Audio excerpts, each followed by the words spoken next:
Αγαπημένοι μου φίλοι, καλώς ήρθατε σε ένα ακόμη επεισόδιο της σειράς «Η Οδύσσεια όπως πραγματικά την έγραψε ο Όμηρος». Σήμερα θα περάσουμε στην πέμπτη ραψοδία, σε μία από τις πιο ωραίες και πιο γεμάτες σε γεγονότα ραψοδίες του έπους. Σε αυτή τη ραψοδία για πρώτη φορά βλέπουμε τον Οδυσσέα. 4 ολόκληρες ραψοδίες ακούγαμε να μιλούν για τον Οδυσσέα. Τώρα για πρώτη φορά ο Όμηρος μας επιτρέπει να τον αντικρίσουμε με τα ίδια μας τα μάτια. Μέχρι τώρα ο Οδυσσέας ήταν παντού και πουθενά. Τον γνωρίσαμε μέσα από τις αναμνήσεις του Νέστορα. Μάθαμε γι' αυτόν από την Ελένη και τον Μενέλαο. Ο Τηλέμαχος ταξίδεψε για να αναζητήσει τα ίχνη του και ο Πρωτέας αποκάλυψε τελικά τη μεγάλη αλήθεια. Ο Οδυσσέας ζει. Όμως εμείς δεν τον έχουμε δει ακόμη και τώρα ξαφνικά ο Όμηρος αλλάζει σκηνή. Δεν βρισκόμαστε στην Ιθάκη, δεν βρισκόμαστε στην Πύλο ούτε στη Σπάρτη. Δεν ακούμε κάποιον άλλον να μιλά για τον Οδυσσέα. Βρισκόμαστε μαζί του. Η πέμπτη ραψοδία ανοίγει στον Όλυμπο. Οι θεοί συγκεντρώνονται και ανάμεσά τους βρίσκεται φυσικά και η θεά Αθηνά. Η θεά έχει ήδη δείξει στις προηγούμενες ραψοδίες ότι προστατεύει τον Τηλέμαχο. Τώρα όμως το ενδιαφέρον της επιστρέφει στον ίδιο τον Οδυσσέα. Και η Αθηνά θέτει ουσιαστικά ένα πολύ απλό ερώτημα. Για πόσο ακόμη θα παραμένει ο Οδυσσέας μακριά από την πατρίδα του? Ο Δίας συμφωνεί ότι έχει έρθει η ώρα να επιστρέψει και τότε δίνει εντολή στον Ερμή να μεταφέρει το μήνυμα στην Καλυψό. Ο Οδυσσέας πρέπει να φύγει. Γιατί τώρα? Αυτό είναι ένα πολύ ενδιαφέρον ερώτημα. Γιατί ο Οδυσσέας πρέπει να επιστρέψει τώρα? Ο Όμηρος δεν μας δίνει μια απλή απάντηση τύπου «επειδή πέρασαν αρκετά χρόνια». Υπάρχει κάτι βαθύτερο. Στις 4 προηγούμενες ραψοδίες παρακολουθήσαμε τον Τηλέμαχο να μεγαλώνει. Ο νεαρός που στην αρχή δεν μπορούσε σχεδόν να αντιδράσει απέναντι στους μνηστήρες, ταξίδεψε, μίλησε σε βασιλιάδες, άκουσε ιστορίες, έμαθε την αλήθεια και τώρα επιστρέφει στην Ιθάκη ως ένας πολύ διαφορετικός άνθρωπος. Με άλλα λόγια, ο Τηλέμαχος είναι πια έτοιμος να συναντήσει τον πατέρα του και τώρα πρέπει να ξεκινήσει και η επιστροφή του Οδυσσέα. Θέλω να παρατηρήσεις κάτι εδώ. Αν παρακολουθήσουμε τις 4 πρώτες ραψοδίες και την 5η ως μια ενιαία ιστορία, βλέπουμε κάτι πολύ όμορφο. Ο Όμηρος κινεί ταυτόχρονα 2 ανθρώπους. Ο ένας είναι ο Τηλέμαχος και ο άλλος είναι ο Οδυσσέας. Ο Τηλέμαχος κινείται από την Ιθάκη προς την Πύλο και μετά προς τη Σπάρτη για να αναζητήσει τον πατέρα του και ο Οδυσσέας τώρα θα κινηθεί από την Ωγυγία προς την Ιθάκη. Οι 2 διαδρομές αρχίζουν πλέον να συγκλίνουν και εμείς ως ακροατές ξέρουμε κάτι που κανένας από τους 2 δεν γνωρίζει ακόμη, ότι πλησιάζουν ο ένας τον άλλον και αυτό δημιουργεί μια τεράστια αφηγηματική ένταση. Ο Δίας στέλνει τον Ερμή. Ο αγγελιαφόρος των θεών κατεβαίνει από τον Όλυμπο και ταξιδεύει προς την Ωγυγία. Και εδώ ο Όμηρος σταματά για λίγο την πλοκή και μας παρουσιάζει τον κόσμο στον οποίο ζει η Καλυψό. Πρόκειται για ένα απομονωμένο νησί, μακριά από τον κόσμο των ανθρώπων. Ένας τόπος πανέμορφος, ένας τόπος που θα μπορούσε να μοιάζει με παράδεισο. Και μέσα σε αυτόν τον υπέροχο κόσμο βρίσκεται ένας άνθρωπος που δεν είναι καθόλου ευτυχισμένος. Ο Οδυσσέας. Αυτό είναι ίσως το πρώτο πράγμα που πρέπει να προσέξουμε. Ο Οδυσσέας βρίσκεται σε έναν πανέμορφο τόπο. Έχει δίπλα του μία όμορφη θεά. Έχει ασφάλεια. Δεν βρίσκεται σε πόλεμο. Δεν πεινά. Δεν κινδυνεύει καθημερινά από τέρατα και καταιγίδες. Κι όμως δεν είναι ευτυχισμένος. Γιατί? Επειδή δεν βρίσκεται εκεί που θέλει να βρίσκεται. Και εδώ ο Όμηρος για άλλη μια φορά κάνει κάτι υπέροχο. Μας δείχνει ουσιαστικά ότι η ευτυχία δεν είναι απλώς θέμα συνθηκών. Μπορεί να έχεις όλα όσα ένας άνθρωπος θα θεωρούσε ιδανικά και παρόλα αυτά να αισθάνεσαι δυστυχισμένος. Ο Οδυσσέας δεν επιθυμεί τον πιο όμορφο κήπο, δεν επιθυμεί περισσότερη άνεση, δεν επιθυμεί περισσότερη δύναμη, επιθυμεί την επιστροφή του. Η πατρίδα για εκείνον δεν είναι απλώς ένας γεωγραφικός τόπος, είναι η ζωή που έχει επιλέξει, είναι η οικογένειά του, η ταυτότητά του, ο κόσμος στον οποίο ανήκει. Και σε αυτό το σημείο επιτέλους εμφανίζεται ο πρωταγωνιστής μας. Όχι όμως με τρόπο ηρωικό όπως τα περιμέναμε. Ο Όμηρος μας δείχνει τον Οδυσσέα να κάθεται μακριά από την Καλυψό, να κοιτάζει προς τη θάλασσα και να κλαίει. Αυτό είναι το πρώτο πραγματικό πορτρέτο του Οδυσσέα που μας δίνει ο Όμηρος. Και προσωπικά θεωρώ πως είναι συγκλονιστικό. Γιατί ο ποιητής θα μπορούσε να επιλέξει οποιαδήποτε στιγμή για να μας παρουσιάσει τον μεγάλο του ήρωα. Θα μπορούσε να μας δείξει τον Οδυσσέα σε μία μάχη, μία νίκη, ένα τέχνασμα, σε ένα κατόρθωμα. Αντί γι' αυτό όμως επιλέγει να μας δείξει έναν άνθρωπο που κλαίει. Στις προηγούμενες ραψοδίες ακούσαμε για τον Οδυσσέα που ήταν σπουδαίος πολεμιστής, που ήταν στρατηγός, που ήταν άνθρωπος με τεράστια εξυπνάδα, άνθρωπος που κατάφερε να καταστρώσει το τέχνασμα του δούριου ύπου. Τώρα όμως ο Όμηρος μας δείχνει μία άλλη πλευρά του, την ανθρώπινη. Ο Οδυσσέας δεν είναι άτρωτος, δεν είναι υπεράνθρωπος, πονά. Νοσταλγεί, κλαίει, θέλει να γυρίσει στο σπίτι του. Ίσως γι' αυτό να είναι ένας τόσο διαχρονικός ήρωας, επειδή δεν είναι σπουδαίος. Ή μάλλον για να το θέσω καλύτερα, δεν είναι σπουδαίος επειδή δεν φοβάται, δεν είναι σπουδαίος επειδή δεν υποφέρει. Είναι σπουδαίος επειδή δεν τα παρατάει παρότι φοβάται, παρότι νιώθει εξαντλημένος. Η Οδύσσεια δεν είναι τελικά η ιστορία ενός ανθρώπου που δεν λυγίζει ποτέ. Είναι η ιστορία ενός ανθρώπου που λυγίζει πολλές φορές, αλλά παρόλα αυτά δεν παραιτείται. Ο Ερμής φτάνει στο νησί και βλέπει τον κόσμο της Καλυψός. Εκεί μεταφέρει στη θεά την εντολή του Δία. Ο Οδυσσέας πρέπει να φύγει. Η Καλυψό αντιδρά. Και η αντίδρασή της είναι πολύ πιο ενδιαφέρουσα από όσο ίσως περιμένουμε. Γιατί η Καλυψό δεν είναι απλώς μία κακιά θεά που κρατά τον ήρωα φυλακισμένο. Απλώς έχει τη δική της οπτική. Και όταν ακούσει ότι πρέπει να αφήσει τον Οδυσσέα, θα διαμαρτυρηθεί. Και αυτά που θα πει στους θεούς είναι εξαιρετικά ενδιαφέροντα. Βέβαια, εδώ θα μπορούσε ο Όμηρος να κάνει κάτι πολύ απλό, να μας πει η Καλυψό υπάκουσε. Αλλά δεν το κάνει. Γιατί η Καλυψό έχει πράγματι κάτι να πει. Και αυτά που λέει είναι πολύ ενδιαφέροντα. Διότι η Καλυψό διαμαρτύρεται. Δεν καταλαβαίνει γιατί οι θεοί επεμβαίνουν στη σχέση της με έναν θνητό. Και ουσιαστικά θέτει ένα πολύ συγκεκριμένο παράπονο.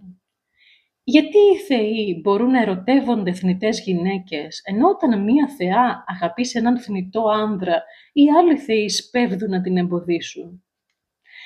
Εδώ η Καλυψό αναφέρει παραδείγματα θεών που συνδέθηκαν με θνητές και με άλλα λόγια κατηγορεί τους θεούς για 2 μέτρα και 2 σταθμά. Η Καλυψό δεν λέει ότι ο Οδυσσέας θέλει να μείνει μαζί της. Και αυτό είναι πολύ σημαντικό.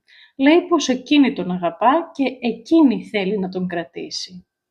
Ο Οδυσσέας όμως έχει ήδη δείξει με τη συμπεριφορά του ότι η επιθυμία του βρίσκεται αλλού. Και αυτή η λεπτομέρεια κάνει την κατάσταση πιο περίπλοκη.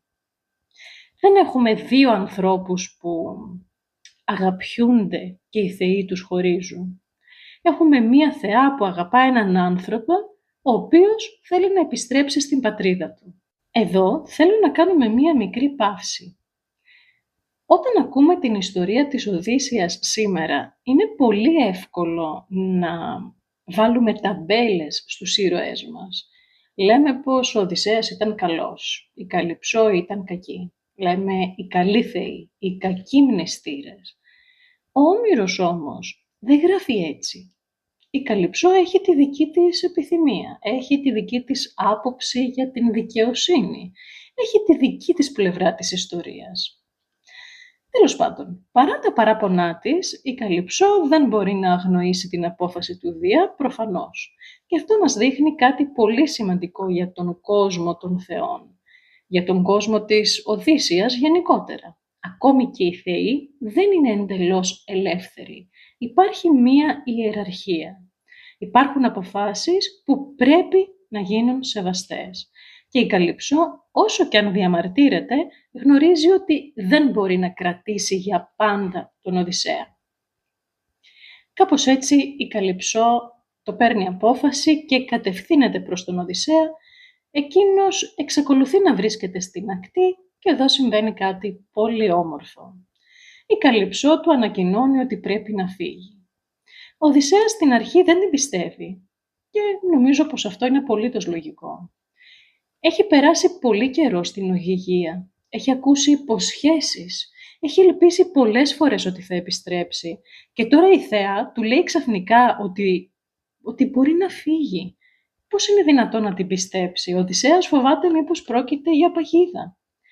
Και εδώ βλέπουμε ξανά τον πραγματικό Οδυσσέα. Ακόμη και όταν βρίσκεται μπροστά σε μια θεά, δεν εμπιστεύεται εύκολα. Αυτό είναι ένα από τα χαρακτηριστικά που τον ακολουθούν σε ολόκληρο το έπος. Ο Οδυσσέας δεν είναι αφελής.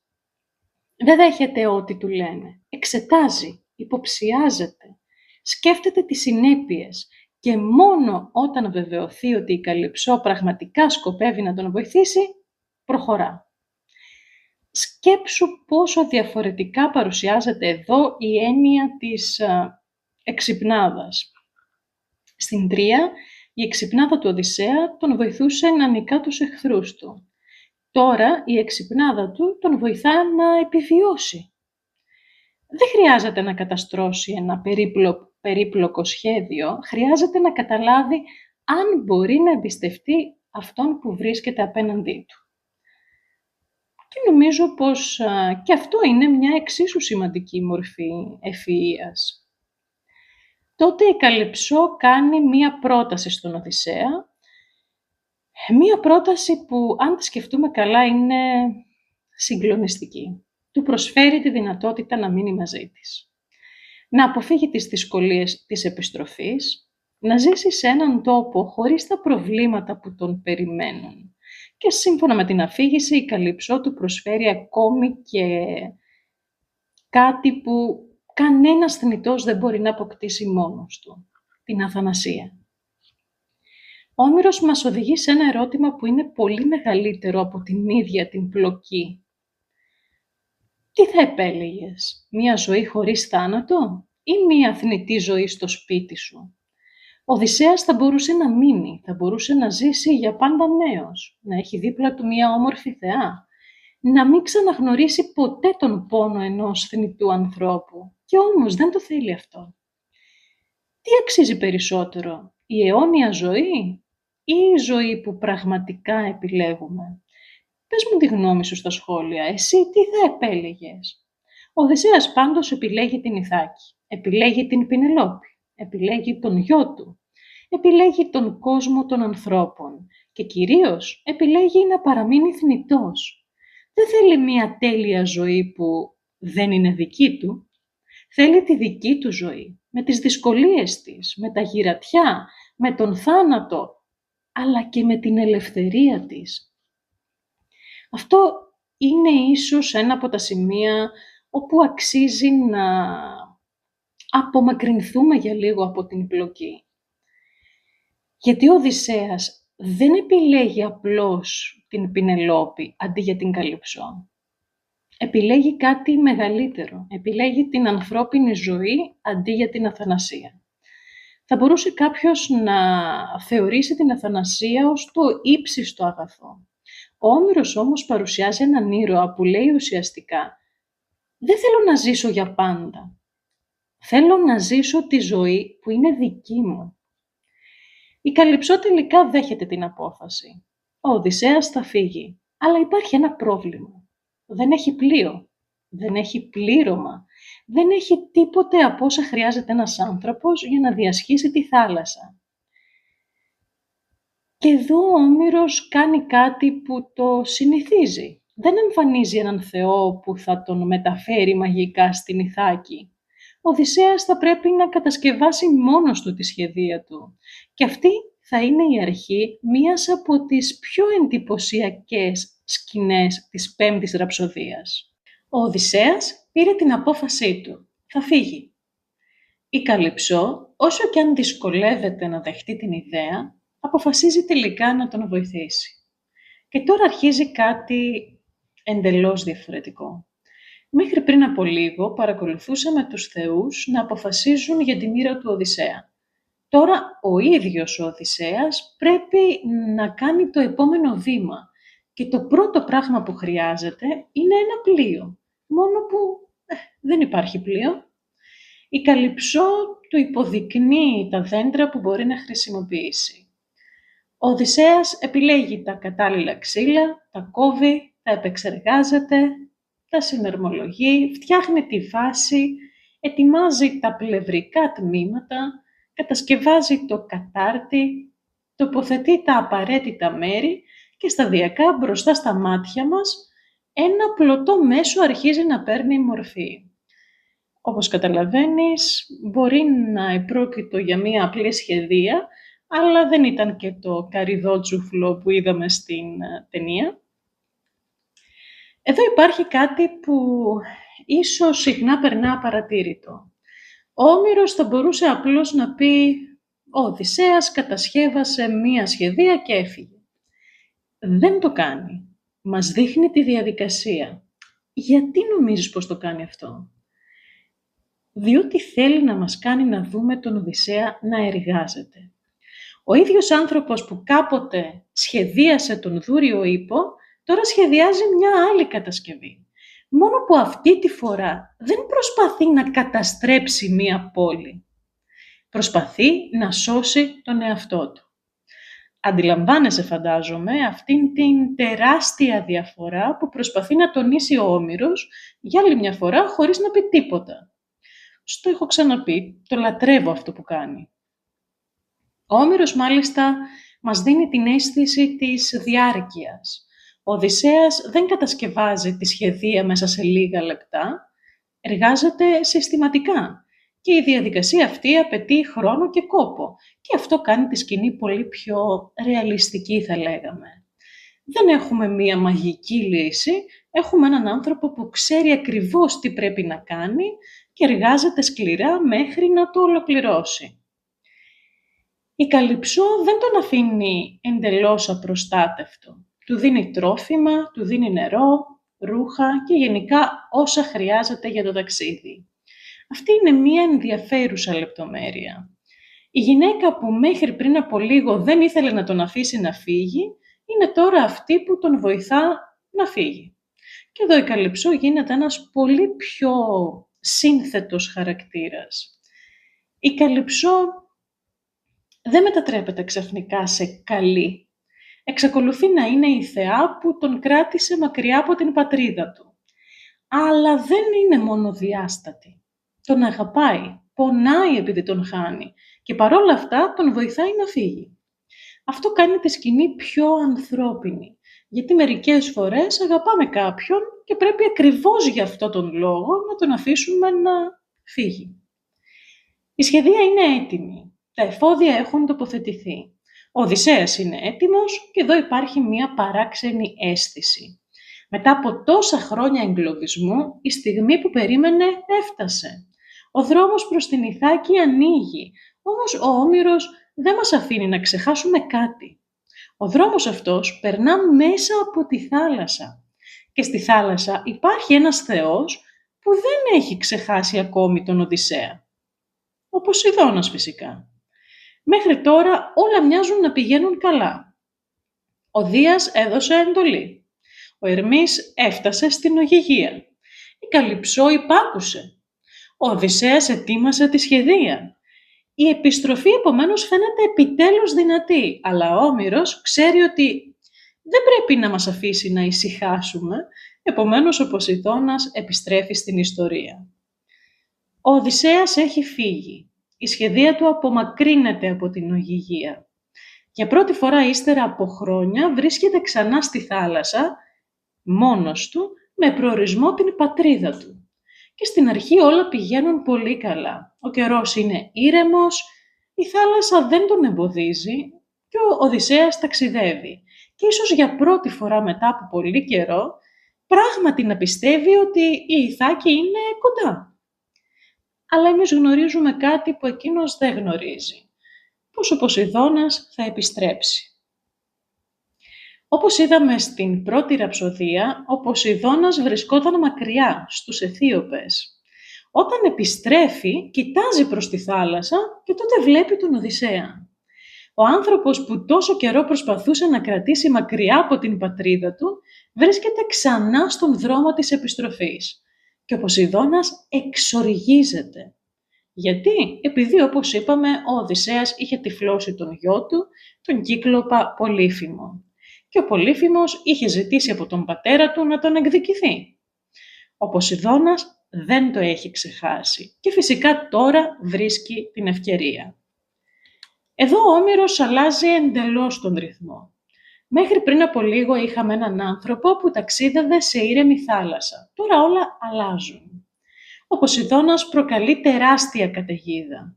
Άνεμοι σηκώνονται, τα κύματα φουσκώνουν, η θάλασσα γίνεται ανεξέλεγκτη, ο ουρανός σκοτεινιάζει και ασφαλώς η μικρή σχεδία του Οδυσσέα μοιάζει ξαφνικά ασήμαντη μπροστά στη δύναμη της φύσης.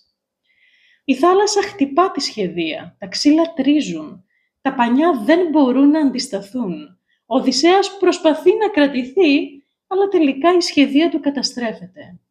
Ο άνθρωπος που πριν από λίγο είχε ένα μέσο για να επιστρέψει, ξαφνικά δεν έχει τίποτα, μόνο τη θάλασσα γύρω του.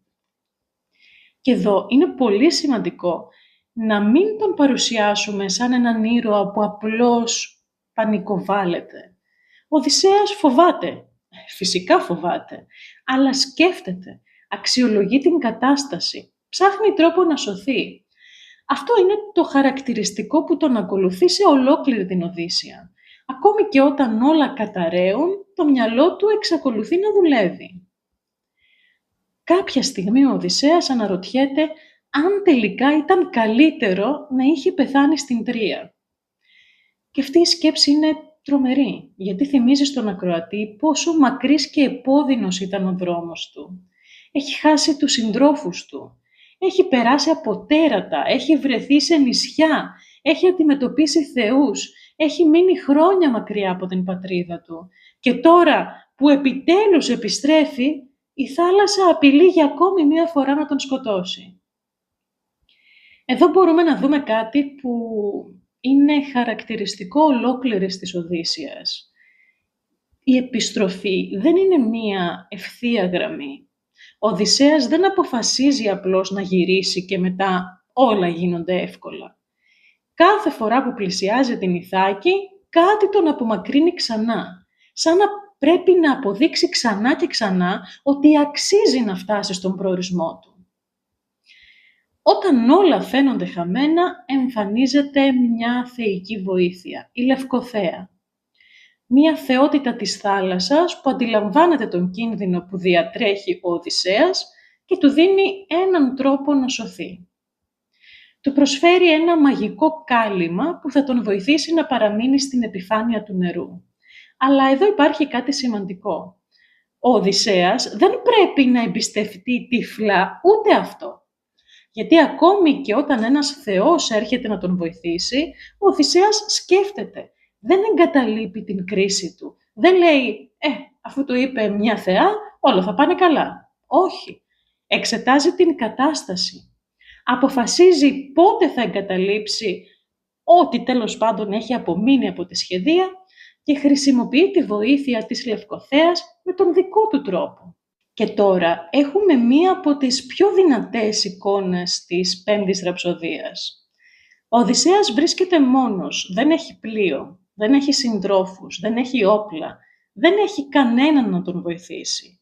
Έχει μόνο την απέραντη θάλασσα και μπροστά του έναν άγνωστο προορισμό. Αυτός ο μεγάλος ήρωας της Τρίας έχει γίνει ένας μικρός άνθρωπος που παλεύει να κρατήσει το κεφάλι του πάνω από το νερό. Και ενώ ο Ποσειδώνας έχει εξαπολύσει την οργή του, η Αθηνά δεν έχει ξεχάσει τον Οδυσσέα. Οι δύο θεοί βρίσκονται ουσιαστικά σε αντίθετες πλευρές.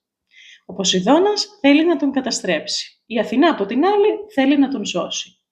Και εδώ βλέπουμε για άλλη μια φορά ότι η ζωή του Οδυσσέα εξαρτάται από δυνάμεις πολύ μεγαλύτερες από τον ίδιο. Αλλά ακόμη και τώρα ο ίδιος πρέπει να παλέψει. Οι θεοί μπορούν να βοηθήσουν, μπορούν να εμποδίσουν, μπορούν να προστατεύσουν, μπορούν να καταστρέψουν, αλλά κανένας θεός δεν μπορεί να κολυμπήσει στη θέση του Οδυσσέα. Κανένας θεός δεν μπορεί να πάρει την απόφαση αντί για αυτόν. Κανένας θεός δεν μπορεί να κάνει την προσπάθεια αντί για αυτόν. Ο άνθρωπος πρέπει τελικά να κάνει ο ίδιος το τελευταίο βήμα. Επομένως, ο Οδυσσέας συνεχίζει. Η θάλασσα παραμένει επικίνδυνη, προφανώς, και η στεριά είναι ακόμη πολύ μακριά.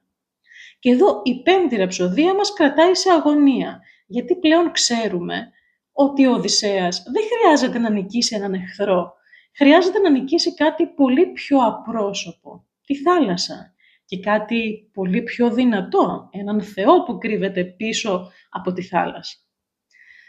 Ο Οδυσσέας έχει εξαντληθεί και τώρα, ύστερα από όλη αυτή την περιπέτεια, βλέπει επιτέλους κάτι που μοιάζει με σωτηρία. Βλέπει στεριά. Όμως υπάρχει ένα πρόβλημα, σιγά που δεν θα υπήρχε. Η θάλασσα δεν τελειώνει εκεί που αρχίζει η στεριά. Ανάμεσα στον Οδυσσέα και στην ασφάλεια υπάρχει ακόμη ένας τεράστιος κίνδυνος. Η βράχη και τα κύματα της ακτής. Και εδώ ο Όμηρος για ακόμη μια φορά κάνει κάτι πολύ ενδιαφέρον. Θα μπορούσε να μας πει ο Οδυσσέας έφτασε στη στεριά και σώθηκε, αλλά όχι.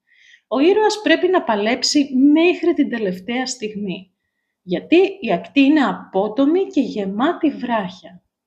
Τα κύματα τον χτυπούν πάνω στους βράχους και ο Οδυσσέας αντιλαμβάνεται ότι αν προσπαθήσει να βγει από τη θάλασσα σε λάθος σημείο, μπορεί να πεθάνει ακριβώς τη στιγμή που νόμιζε ότι σώθηκε. Αυτό είναι ένα επαναλαμβανόμενο μοτίβο στην Οδύσσεια. Η σωτηρία δεν είναι ποτέ αυτονόητη. Ο ήρωας μπορεί να έχει ξεφύγει από έναν κίνδυνο και αμέσως να εμφανίζεται ο επόμενος. Έφυγε από την Ωγυγία, αντιμετώπισε τον Ποσειδώνα, επέζησε από την καταστροφή της σχεδίας και τώρα πρέπει να βρει τρόπο να πατήσει στη στεριά. Ο Όμηρος ουσιαστικά μας λέει «Μη θεωρείς τίποτε τελειωμένο μέχρι να τελειώσει πραγματικά». Και τότε ο Οδυσσέας κάνει αυτό που ξέρει να κάνει καλά. Σκέφτεται. Αυτό είναι που θα τον σώσει ξανά. Δεν ορμά τυφλά προς την ακτή. Κοιτάζει, παρατηρεί, ψάχνει ένα ασφαλές σημείο και τελικά εντοπίζει ένα μέρος όπου μπορεί να βγει από το νερό. Αυτό μπορεί να φαίνεται μικρή και ασήμαντη λεπτομέρεια, όμως δεν είναι, γιατί ξαναβλέπουμε το βασικό χαρακτηριστικό του Οδυσσέα, την ικανότητά του να σκέφτεται ακόμη και όταν βρίσκεται στα όρια της ανθρώπινης αντοχής. Η Αθηνά ασφαλώς συνεχίζει να προστατεύει τον ήρωά μας. Τον βοηθά να βρει τον τρόπο να επιβιώσει και τελικά ο Οδυσσέας καταφέρνει να φτάσει στη στεριά. Αλλά όταν βγαίνει από τη θάλασσα, δεν μοιάζει καθόλου με τον Οδυσσέα που γνωρίσαμε στις ιστορίες της Τρίας. Δεν έχει βασιλικά ρούχα, δεν έχει όπλα, δεν έχει συντρόφους, δεν έχει πλοίο, δεν έχει περιουσία, δεν έχει τίποτε που να φανερώνει ποιος είναι. Είναι ένας άγνωστος ναυαγός, ένας άντρας κουρασμένος, βρεγμένος, εξαντλημένος και μόνος. Και εδώ έχουμε μία όμορφη αντίθεση. Ο Οδυσσέας είναι βασιλιάς, αλλά όταν φτάνει στη χώρα των Φεάκων, κανείς δεν τον γνωρίζει. Η ταυτότητά του έχει εξαφανιστεί. Ο βασιλιάς έχει γίνει ναυαγός. Ο ήρωας έχει γίνει οικέτης. Ο διάσημος πολεμιστής έχει γίνει ένας άνθρωπος που χρειάζεται βοήθεια. Και αυτό θα μας απασχολήσει πολύ και στις επόμενες ραψοδίες. Ο Οδυσσέας ψάχνει ένα μέρος όπου μπορεί να προστατευτεί. Βρίσκει ένα σημείο με πυκνή βλάστηση, μακριά από τη θάλασσα και εκεί πέφτει. Δεν έχει πια δυνάμεις, το σώμα του δεν αντέχει άλλο και για πρώτη φορά μετά από πολύ καιρό μπορεί απλώς να σταματήσει και να κοιμηθεί. Και εδώ πρέπει να θυμόμαστε κάτι. Ο Οδυσσέας δεν έχει φτάσει στην Ιθάκη, έχει φτάσει στην χώρα των Φεάκων. Αυτό σημαίνει ότι το ταξίδι του δεν έχει ολοκληρωθεί. Αλλά τώρα έχει γίνει κάτι πολύ σημαντικό. Έχει φτάσει σε έναν κόσμο όπου υπάρχουν άνθρωποι που μπορούν να τον βοηθήσουν. Και οι άνθρωποι αυτοί είναι οι Φαίκες. Οι Φαίκες είναι ένας λαός που έχει ιδιαίτερη θέση στην Οδύσσεια. Ζουν μακριά από τον κόσμο που γνωρίζει ο Οδυσσέας και θα μπορούσαμε να τους θεωρήσουμε έναν ενδιάμεσο κόσμο. Οι Φαίκες δεν είναι τέρατα, δεν είναι θεοί, δεν είναι οι πολεμιστές της Τρίας, είναι ένας πολιτισμένος λαός που έχει στενή σχέση με τη θάλασσα και τα ταξίδια. Και αυτό έχει τεράστια σημασία γιατί ο Οδυσσέας, ο άνθρωπος που θέλει πάνω απ' όλα να ταξιδέψει πίσω στην πατρίδα του, έχει φτάσει ακριβώς στον λαό που μπορεί να τον μεταφέρει εκεί. Ο Οδυσσέας δεν το γνωρίζει ακόμη, δεν ξέρει ποιοι είναι οι Φαίκες, δεν ξέρει ότι η άφιξή του σε αυτή τη χώρα είναι το τελευταίο μεγάλο βήμα πριν από την Ιθάκη. Δεν ξέρει ότι ο λαός αυτός θα γίνει ουσιαστικά η γέφυρα ανάμεσα στην περιπλάνηση και την επιστροφή. Εμείς όμως αρχίζουμε να το καταλαβαίνουμε και αυτή η γνώση δημιουργεί προσμονή. Και εδώ ο Όμηρος αλλάζει ξανά σκηνή. Ο Οδυσσέας κοιμάται και ο ποιητής μεταφέρει την προσοχή μας αλλού, σε ένα πρόσωπο που θα παίξει πολύ σημαντικό ρόλο, στην Ναυσικά, στην κόρη του βασιλιά Αλκίνου. Για την Ναυσικά όμως και για τους Φαίκες θα μιλήσουμε στην επόμενη ραψοδία. Εάν σου άρεσε η ανάλυση αυτής της ραψοδίας, μην ξεχάσεις να κάνεις ένα like και να αφήσεις ένα σχόλιο, γιατί με αυτόν τον τρόπο βοηθάς πολύ το κανάλι μας. Σε περιμένω την επόμενη εβδομάδα για να αναλύσουμε μαζί την έκτη ραψοδία της Οδύσσειας. Μέχρι τότε να περνάς καλά.